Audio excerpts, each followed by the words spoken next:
Hello and welcome to DJ Tutorials. Today we're going to be starting on a 3D geometric composition, and this is going to be a great series for beginners and for intermediates and even advanced or professionals who want to get just back into the basics if they've forgotten a few things and just want to test out their skills. What we're going to be doing is going from the very beginning of creating some basic 3D objects, and we're going to be putting them inside of a composition. We're going to be lighting the scene, and we're going to be rendering, and I'm going to show you how to render it using 3 different render engines. So hopefully you'll get something good out of this. And by the end, you should have something really decent for a portfolio project or anything like that. So in this first part, what we're going to be doing is making pretty much what you see here. We're going to be doing this cube, the cylinder, and the sphere. And we're going to be also creating this basically a seamless backdrop here. Let's go ahead and get started. So we'll go ahead and start a new file, just a new general file, which is this default cube here. And what we're going to do is we're going to start creating our objects. And it's a little bit more tricky than probably other beginner tutorial videos that you've seen. But there is a point to it. These tutorials are not they're not a quick 20-minute sort of thing. I want you to make something really nice by the end of this series. So this is for people who really want to increase their skills and make their stuff look really, really nice. So let's first talk about this. So we have the default cube here, which is fantastic. But what we're going to do, we're actually going to be altering this. We're going to make it more realistic, but we're not going to deal with that right now. First, let's go ahead and move this. So I'm going to hit 1 on the number pad. Actually, let me go ahead and turn on my screencast keys for you. Double check that. There we go. So over here, you'll see, over here, you will see the screencast keys as I do them. And then below that, you'll actually see a keyboard and the mouse so that if my screencast keys for some reason you can't see or whatever, you can see at least the keys that I'm pressing in case I don't say what I'm doing. So we're going to hit 1, and we're actually going to move this cube. And just a disclaimer, this tutorial series is not for 100% fresh beginners. I'm assuming that you've at least gone around and done some sort of thing like moving objects with G and stuff like that. I'll be saying what I'm doing, but it's not a interface tutorial. This is a creating, an art piece tutorial, or tutorial series. So make sure you at least know something about the interface. I will be doing a interface tutorial series later, but I really want to this is really more of a series for people who have done something inside of Blender, at least just moving things around like objects and all that. So still for beginners, but not fresh beginners. So we're gonna go to the front view here by hitting numpad 1, hit G to grab, hit Z to lock it to the Z axis, and you can kind of move it smoothly like this. But if you hold Control, you can actually lock it to the grid lines in the background. And that actually changes depending on how close you are. So I will set it right here on the X axis, which is the red line here. If I zoom out and I hit G and hold Control, you'll see that it's locking to these larger grid squares. So a little tip for you. And that's what we'll do, because once we put a ground plane here, that's going to be now set right on the ground. Great, so let's now add a sphere. Now normally, what you would do is you go in here and you click on the Add UV Sphere. And I'm just going to hit G, I'm going to grab it over here and move it, and I'm going to talk about this. So the issue with UV spheres is that they are UV unwrapped. You can wrap an image to this, and that's great. But if you take a look at this point right up here, zoom in a little bit more, that is going to cause you a lot of grief. You will create a smooth object, you'll add an image texture and all that kind of stuff, and you'll really want this to shade smoothly, and that point will be really hard to get rid of, even if you add subdivision surface modifiers and all that kind of stuff. And because of that, and I'll show you why, if I hit tab here to go into edit mode and I do the face select, you'll see that around here, and I'm going to loop select these with Alt left click, you'll see that these faces have 4 points, and that's what's called a quad.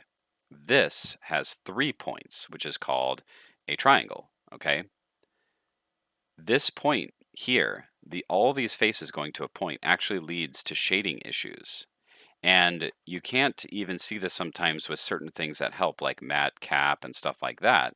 But when you start adding extra lighting and stuff like that, often this becomes a point of grief for a lot of beginners, and especially for me as I was building scenes.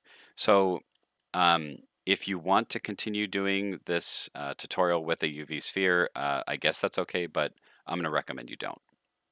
And what we're going to do actually, I'm going to go ahead and delete this with X. We're going to be enabling a add-on. So if you go to edit, preferences, and if what we're going to look for is right here, let's see. So what we're going to look at is right here, is add mesh extra objects. And if you don't see it at the very top, you can start to type in add, that didn't work. So let's do objects. Start typing in objects and you'll see right there it says add mesh extra objects. Okay, and just click that little checkbox and then go down to the little hamburger, save preference just to make sure that it saves, and then press on the X button. And what we're going to do is we're going to hit Shift A to add mesh and then go down to round cube right here. Click on that.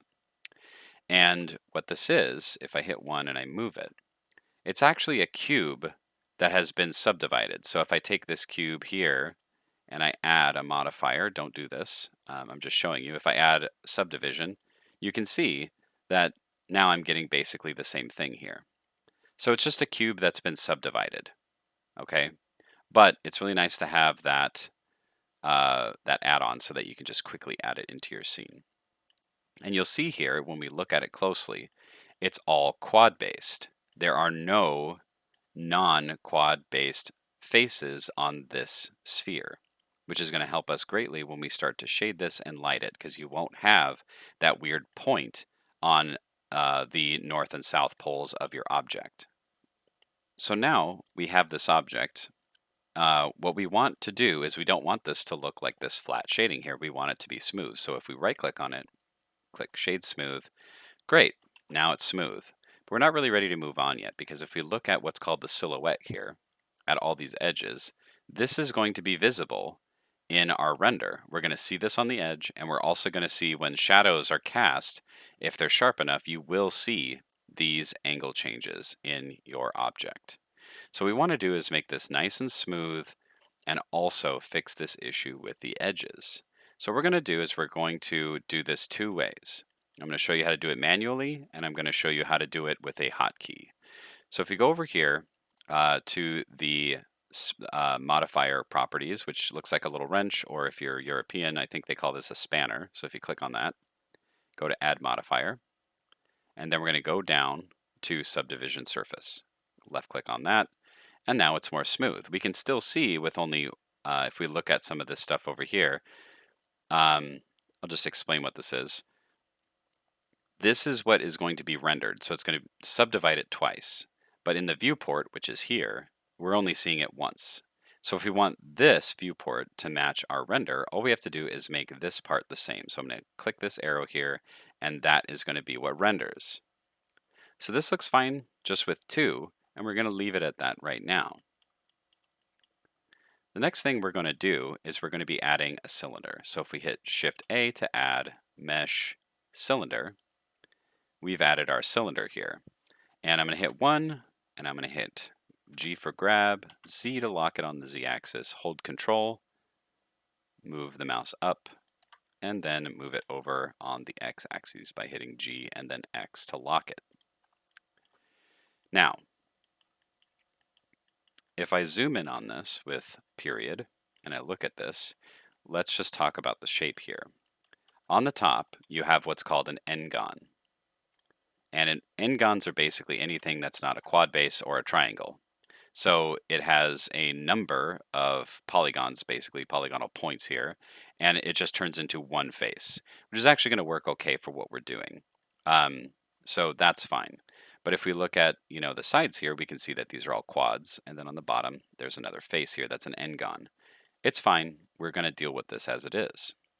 If I hit tab to get back out of edit mode, let's take a look at this. We can see all of this all of these faces here, and what we're trying to do is make this really nice and realistic. So we want to smooth this out. So if we right click, hit shade smooth, there's an issue that we're going to run into here. But let's talk about that in a moment. So let's just assume that this is what you want. If we go over here and we want to, if we look at kind of like the edge here, if we zoom in and you see the outline, you can see that there's like these harsh angle changes. Let's zoom in a little bit more. You can see that there's these harsh angle changes just like the sphere had. And we're going to want that to be nice and smoothed out eventually. So what we're going to do is we're going to add the same modifier. And this time, instead of going to the add modifier and clicking on it with the subdivision surface, we're just going to hit the hotkey, which is Control and then 2. And you can see over here on the right, that has added a subdivision and it went to 2. And if you hit Control 1, it will change the viewport to 1. Control 3 will change it to 3. And Control 4 will make it 4. We're just going to hit Control 2 to make it just 2 subdivisions because we really don't need any more than that for right now. And if we look at this, it is this weird onion shape. This is not a cylinder. And you would not, unless you wanted this sort of object, this is not going to help us out. So there's multiple ways to deal with this, and I'll show you how you can deal with this, and then how we will be doing this for the rest of the uh, tutorial series, and how our final object is really going to be as far as the geometry of the object. So if I hit Tab and go into Edit Mode, you'll see that the shaping of this, according to this Edit Mode here, is the cylinder that we had before. But there's this spherical shape that's the actual subdivided shape that we're seeing here. If we go over here to this little triangle button and you click on that, it actually changes what you're seeing in the viewport. So you could, if you wanted to, manipulate this in this way. But we're not really going to use that, so we're going to just deselect that. And what we're going to do is we're going to deal with this issue where it looks like this weird ball. And the first thing that a lot of beginner tutorials will teach you is to add a loop cut. So if I hit Control R, it makes this yellow line here. And you can use the up on the middle mouse wheel and the down to add or remove those rings. We're going to go down to 1, and we're going to left click, and then it makes it like this, where we can slide this around, and it's locked on this Z axis for the cylinder. We're going to take it and we're going to move it all the way to the top and then left click. Then we're going to hit Control R again, make another loop cut by left clicking, and then drag that down. And you'll see that that's kind of solved the issue a little bit, but not quite. And we have to add one more series of loop cuts. If you hit Tab, go to the face select up here, click on the top face, and then hit I for insert, and then drag in a little bit, just like this. You see that now the top has more of what you can expect to see. There's this really nice sharp or sharp-ish angle change here. But the bottom, we have to do it there too. So if we go down to the bottom view, hit Tab, select the face with left click, hit I to insert, and then drag in, now you've kind of resolved that, that cylinder. This is what's called destructive modeling, where you're actually changing the actual geometry of your object in order to make it look the way you want, which is fine in certain situations, which we're not going to do that. So I'm going to hit Control Z to undo until we get back to where we were. So here we are. Now I'm going to show you a second way you can do this that's destructive. So if I go to Edge Select up here, I hold Alt, left click, I can actually choose this whole loop, what's called a loop up here, and then hit Shift, Alt, left click down here, and I'm going to be adding what's called a bevel. And if you hit Control B, and then you drag, you'll see that it's adding what looks like loop cuts or geometry. And if you middle mouse wheel up, you can actually add more and more loop cuts. And if you roll the mouse wheel down, you can add less. And if you drag it, you can actually control how much is, or how big that bevel is. So we're going to actually make it like we did before, where we do it just like this. and you can left click to set it, hit tab, and now we have those sharp angle changes. Really nice, isn't that wonderful? Now, this is better than the other method because it's more accurate as far as making these 100% the same. However, it's still destructive, and we don't necessarily want to do that. What we want to do is try and do as little destructive geometry as possible, because if we ever wanted to change our um, change the amount of loop cuts or whatever, it could become a problem. So we're actually going to hit undo. I'm going to Control Z until that's not there anymore. We're going to be adding some modifiers to make this look better. So the first thing that we're going to do is we're going to add what's called a edge split right here. And you'll see that it adds it below, and we haven't really done anything. But what we're going to do is we're going to take this, and we're going to move this up by clicking this little up arrow.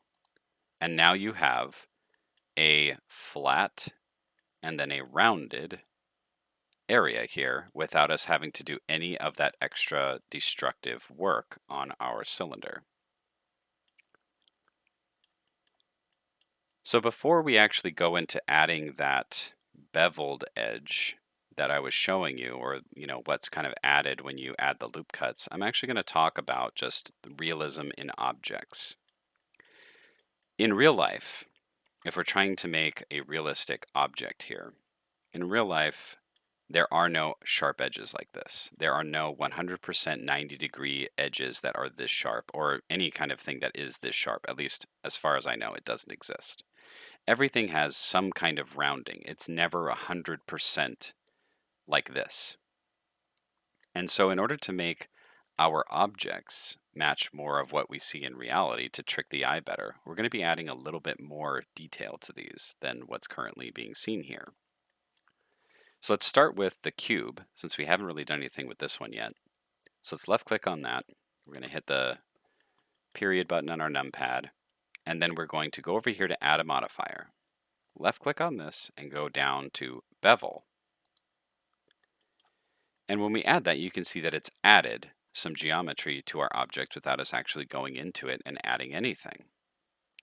And this isn't exactly realistic because you still have these very sharp points here, and it's a little bit large. I mean, if you're making a crate or something like that, maybe this could work if it's like a fantasy object or like a tech sort of thing. But what we're going to do is we're going to change this. So if, I know this is a little daunting, don't worry. It's really not that complicated. We're only be messing with a couple things here. So what we're going to do first is we're going to go to this right here where it says offset. And if you left click and drag, you can actually increase and decrease, and you can increase and decrease the bevel. And if you hold shift while you're doing that, you can make it a more fine-tuned adjustment. So we're going to make this maybe about here. And to resolve this issue here, where it's such a sharp angle change, we're going to go over here, down to segments, and we're just going to hit the right arrow to add a couple slices here so it's a little bit more rounded. And as we're looking at it, it looks really sort of planar, which, a real cube would actually have a rounded shading, not a flat shading like this. So let's resolve that by right-clicking and then clicking Shade Smooth. And there you go. You have a nice beveled cube, and you can change the geometry really quickly and easily just right here by changing this offset and changing the segments here. Don't really mess with anything else right now. We're just going to try and keep that nice and simple. And then you can hit this little drop down to hide that.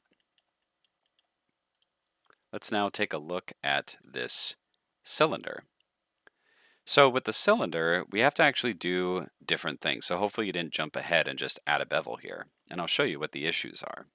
So if I go here, add a modifier, and go down to bevel, you'll see that it really didn't do anything except for if you zoom way in, it looks like all that work we did, well, we didn't really do that much work, but the subdivision and the shade smoothing doesn't seem to work anymore. Well, why is that? The reason why is that the bevel is being added after all of these things in the modifier tree. And what it's doing is it's beveling every single edge on the entire object, just like it did with the cube. But this one makes sense because they're all the same. All the sides are the same. But with this cylinder, It's beveling every single edge.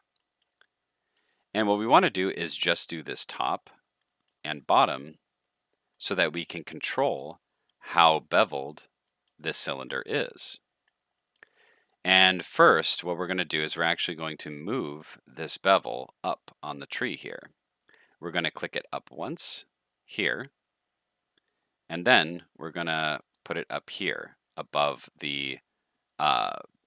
above the edge split. So if you hit all these drop down arrows so that you hide them all, you can click the up and down arrow to change where these are located. So we want the bevel at the very, very top.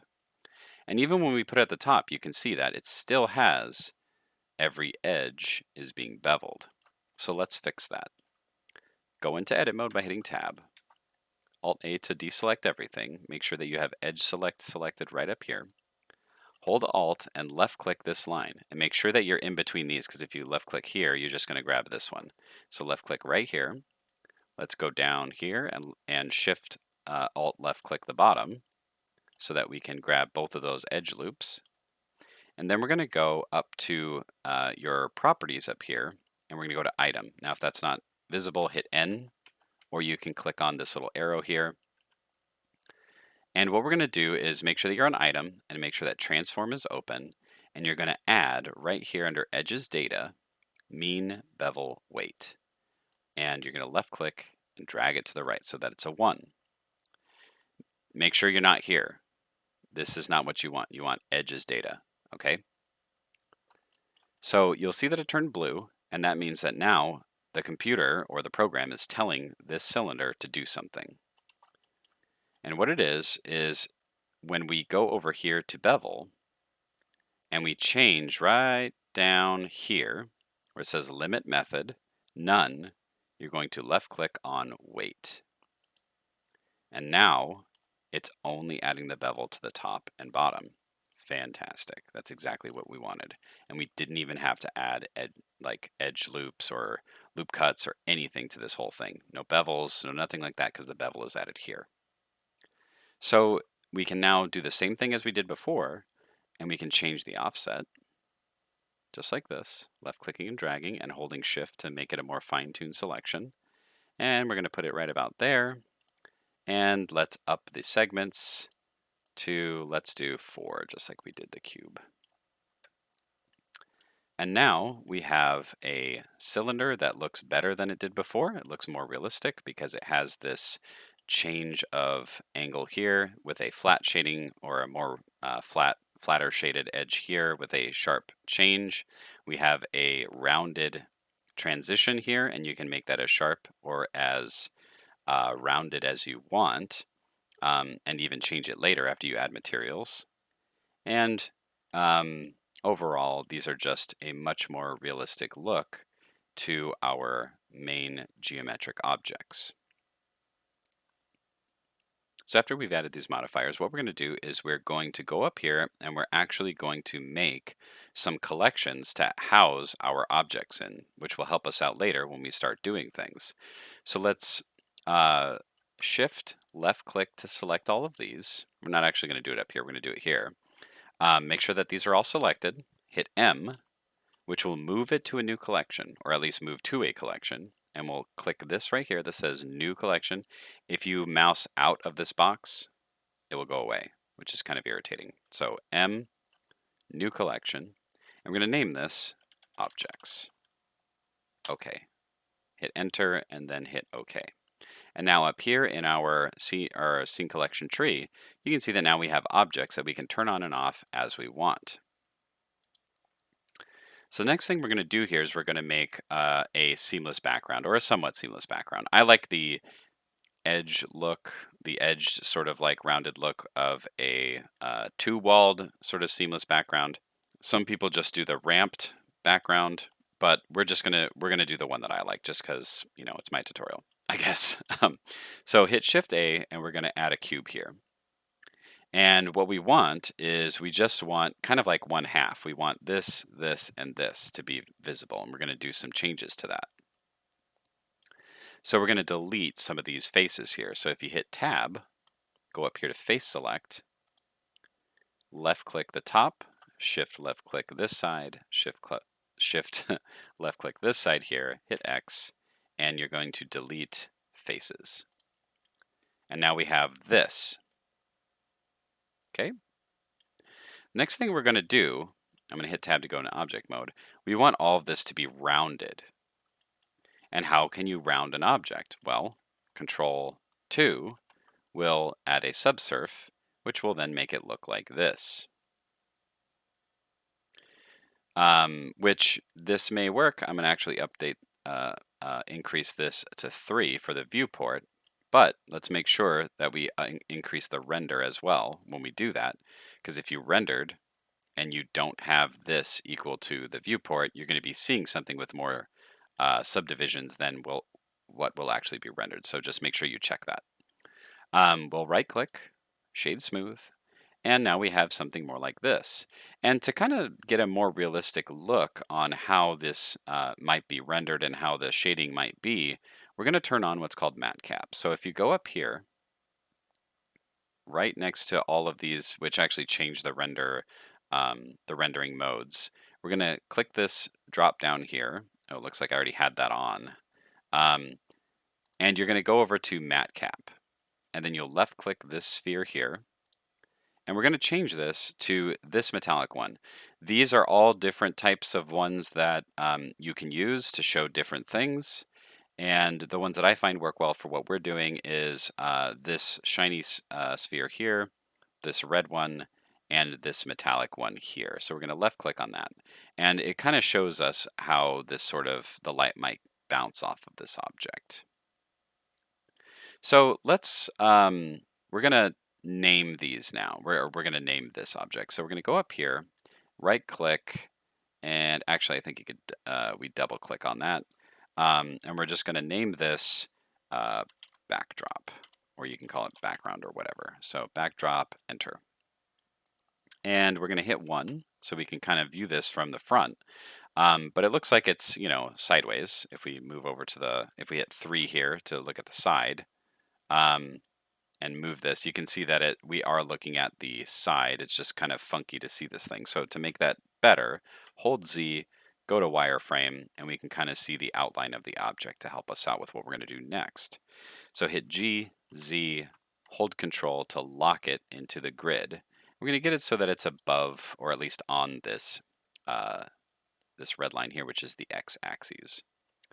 And if we go now to solid mode, hold Z and go over to solid mode here, and then we go up here to this box and we turn on our objects, you can see that if I go to wireframe, it's basically the same size as our box, and we need this to be much larger in order to be the backdrop for our composition. So if you hit S and then scale it up, what we're actually going to do, right click to kind of negate that.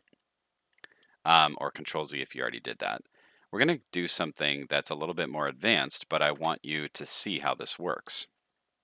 You can feel free to scale it and then move it afterwards if you want, but let's do something a little bit, what I think, easier. So the 3D cursor, which I already told you is this thing right here, if you hold Shift and right click, you can move it around, and you can hit Shift C to center it again, which will center your view also. So you can see everything here. And what we're going to do is we're actually going to use this as our scaling point. So if we go up here to this little guy right here, you're going to left click on that and change that, because this basically changes our transform point.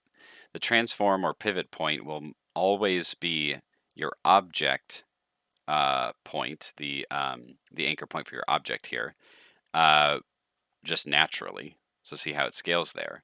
But we can actually change that up here to 3D cursor. So click the drop down, select 3D cursor. Now when we scale, it's just scaling from Z. So we don't have to move it, and it's still going to have the bottom be locked to that Z axis. And we're going to make it pretty big, make it about here. So the scale is around 13. And let's look at solid mode, hit 7 to look at the top, hit G. We're just going to move it back a bit. Let's move it to about here. So this is what it looks like right now. Great, right? Well, not really. We have some issues. it looks like it's breaking through this object and all that kind of stuff. So we can scale it up even more, but that doesn't really solve the ramping effect, okay? That doesn't really solve the issue that we're seeing here. So let's undo if you did that with me. And I'm going to add a modifier to resolve this issue. Now remember what we did with this here. In order to solve that issue, what we did was where it was turning into a sphere, we added a edge split. Now that doesn't really do anything until you move it up, but now look, I mean that's not what we want, right? I mean come on, what are you doing, Blender? So let's actually delete this by hitting this X here.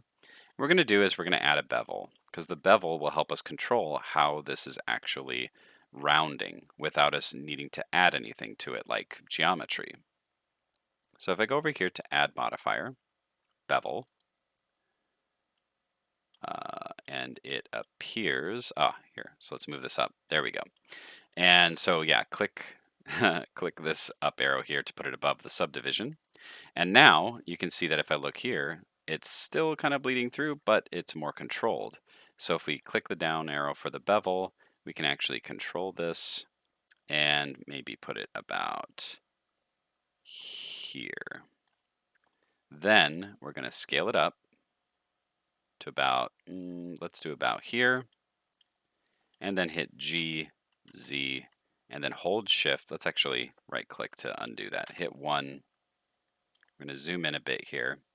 You can see right there, it's a little bit, these are actually on and this one's a little bit lifted. So you could either grab this and move this up, or you can grab this and move it down a little bit, G, Z, and move it down a little bit. That can help with that, but really, it's up to you how you want to deal with that. What we're actually going to do here to help resolve this issue a little bit better is let's have the bevel be about here. And what we're going to do is we're actually going to, no, that actually works there. But I'll show you how you can make this if you don't want, because we will see this. If you don't want that and you want it to be more rounded like this, so to speak, what you'll want to do is you'll want to actually make sure the object's selected, hit tab, and this time you would add a loop cut here. So if I hold control and I hit R and we hover over this section, you'll see that yellow line appear, and you can left click there, drag it back, and if we look at one, if we go to the one view here, you can see that now it's completely flat. And if we go to wireframe, we can see that. And if you want to move that later or now or whenever, if you select it using Alt left click, hit G twice, G, G, you're now sliding it along that line. And you can change that to be about here or wherever you want it to be, so that your objects will always be right on that line, and it won't be sinking through.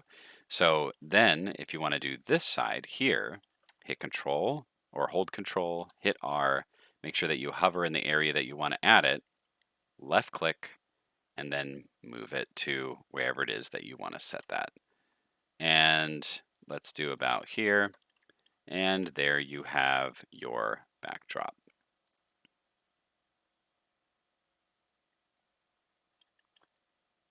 So I would actually recommend that you add those loop cuts just for this one, it needed this extra bit. There is probably a way to add a modifier to make this to where you don't have to do that, but just to keep this simple, we're going to be adding those loop cuts for this background just to keep things simple. So thanks a lot for watching. And next time we are going to be looking at creating an actual composition with our objects here. So I will see you in the next part. Thanks for watching, and if you like this video, please hit the like button and subscribe, and make sure that you hit the little bell icon to notify you when new videos are uploaded. And I will see you next time on DJ Tutorials.